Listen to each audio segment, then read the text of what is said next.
ficou muito tempo no véu. Hora de ter progressão.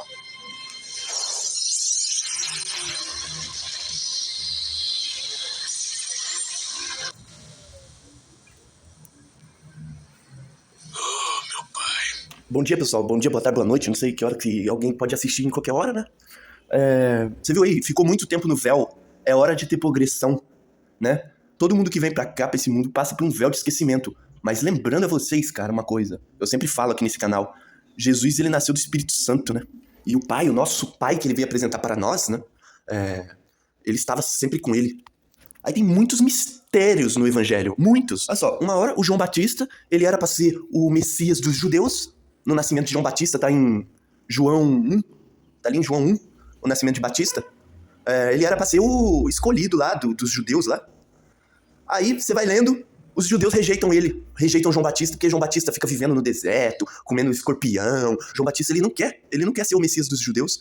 Aí você vê Jesus falando assim, os profetas dos judeus acabaram em João Batista. Porque João Batista era pra ser um dos profetas dos judeus, um Messias. Como Josué foi, como Moisés foi. Moisés foi um Messias, porque tirou eles do Egito. Jesus tinha que tirar eles de Roma. Aí Jesus, ele fala uma coisa pros judeus da época lá. Ele fala, o Elias já veio, mas vocês fizeram o que fizeram com ele. Só que ele se tratava de João. Aí, cara, olha só. Aí o João Batista, cara, ele nem sabe se Jesus é realmente Messias, porque ele tá na prisão. Aí ele manda os amigos dele lá falar com Jesus se ele é mesmo o Messias, ou se eles deveriam esperar outro. Aí eles falam pra vocês que João Batista era primo dele. Como é que João Batista era primo dele, parente dele, se ele nem sabia se Jesus era ou não o Messias? Foi lá perguntar lá se eles tinham que esperar outro. Aí Jesus, ele fala uma coisa, né? Bom, se ele comparou o João Batista, chamando ele de Elias, o Elias fazia fogo cair do céu, né?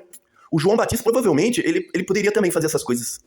Ele nasceu sobrenatural, João Batista, eu acredito, tá, gente? Pô, pra você fazer fogo cair do céu, o demônio tem que andar com você, né? Tem que ter aquela coisa toda. E o João Batista, eu acredito que ele renegou isso tudo pra servir o mestre. Por isso que ele vivia lá no deserto, lá comendo escorpião.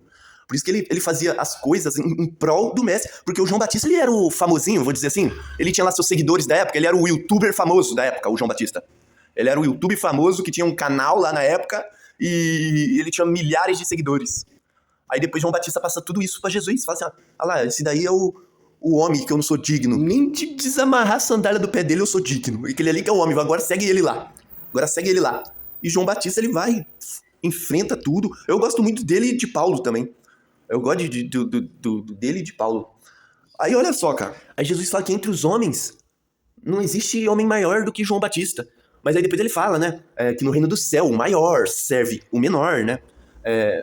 Pra você não falar assim que o João Batista no céu ele vai ser grande, né? Só de ir pro céu já tá maravilhoso, né? Eu tenho muita história também que é um mistério, assim. Porque eu também, cara, meu irmão que me lembrou isso aí. Meu irmão falou que por parte de pai, eu não sou irmão deles não, cara. Dos meus irmãos não. Por parte de pai. Aí eles contaram uma história pra mim, meio que não deve ser muito verdade, porque se nem minha mãe falou pra mim, né? Não deve ser muito verdade não. A única coisa que eu sei é que minha mãe achava que eu era uma menopausa. Com 40 anos ela me teve. Entendeu? E pra época dela, isso daí era um parto de risco. E eu nasci, cara, com cabelo enrolado e olho azul, branco. Eu nasci diferente. Fora que se a gente for pro lado espiritual da coisa, né? Eu via muita coisa pequenininho, cara. Anjo voou dentro do meu olho já. Eu acordei e não consegui abrir o olho. Eu fiquei vendo uma luz vindo de longe, assim, dentro da escuridão dos meus olhos. Pra ele tentar me corrigir, talvez, porque eu via coisa, cara. Andando assim na rua, assim, eu via coisa. Eu não gosto nem de falar dessas coisas pras pessoas não pensar que eu sou doido, né? Mas ontem, cara, acho que foi ontem isso. Uma moça me viu ali na rua ali. Pô, a moça falava assim de uma forma desesperada que ela me deu medo. Mas ela tava contando de um sonho que ela teve, que Jesus tá voltando. Eu acredito muito nisso, cara. Só que ela me dava medo, porque ela falava desesperado, misturava as coisas. Ela falou que viu o céu aberto, assim, e sonhou com a volta de Jesus. Aí, do nada, assim, ela olhava pra mim e falava assim, nossa, tem uma luz tão bonita. Aí, pessoal, eu juro que ela falava coisa no meio das frases, assim, e eu pegava essas coisas que ela tava falando ali.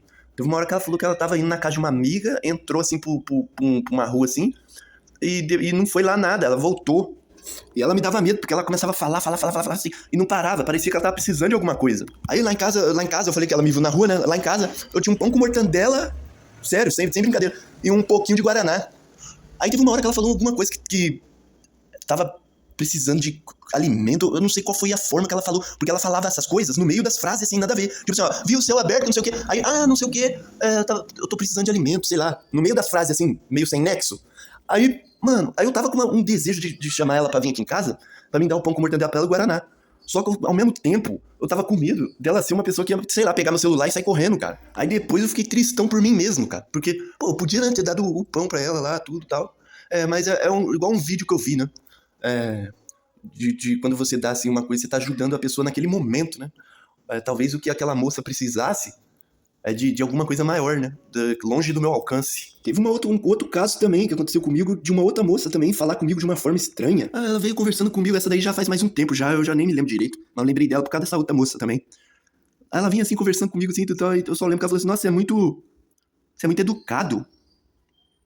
Aí eu meio que não entendo, entendeu? Às vezes, sei lá, às vezes pode ser uma mensagem do alto, né, que tá sendo colocada na boca das pessoas. Ou coisas da minha cabeça, né? Mas uma coisa eu tenho certeza, cara, que umas entidades aí, uns espíritos aí, possessores, né? Eles sabem que eu tô aqui. Porque quando eu era criança eu falei pra vocês aí, eu vi as coisas, cara. E teve um deles que veio rindo, assim, pra minha direção, assim. Eu era pequenininho, cara, tinha o quê? Uns 6, 7 anos de idade. Vendo coisas que, como é que você conta pra alguém um negócio desse? Então, assim, se minha vida tá do jeito que tá e do jeito que é Deus me levando pra cá, Deus me levando pra lá, é Deus me tirando de lugares, me colocando em outros. É tudo Deus na minha vida, cara. É tudo Deus de Jesus na minha vida, entendeu?